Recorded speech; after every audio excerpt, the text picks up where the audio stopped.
ఏదైతే ఏర్పడ్డటువంటి సిట్టు మొన్న సిట్ ఏర్పాటు చేసింది.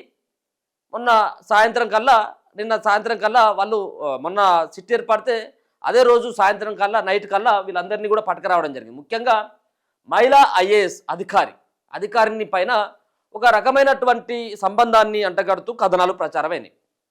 దాంట్లో భాగంగానే ముఖ్యంగా ఎన్టీవీలో కథనాలు ప్రసారమైనవి. దానికంటే ముందు ఇంకా వేరే ఛానళ్ళు కూడా అయినాయి. ఎన్టీవీ కంటే ముందు ఇంకా వేరే ఛానళ్ళు కూడా అయినాయి. దాని తర్వాత ఎన్టీవీ రెండోది అనుకుంటా. ఎన్టీవీలో పెద్ద ఎత్తున ప్రచారమైనవి. అది కొంత వీళ్ళే ఒక మంత్రిని ఉద్దేశిస్తుంది కొంత ఇండైరెక్ట్గా చెప్పినప్పటికీ కూడా సామాన్యమైనటువంటి కొంత పొలిటికల్ నాలెడ్జ్ ఉన్నటువంటి వ్యక్తులకు సైతం కూడా మంత్రి ఎవరు, ఐఏఎస్ అధికారిని ఎవరు అనేది అర్థమవుతుంది.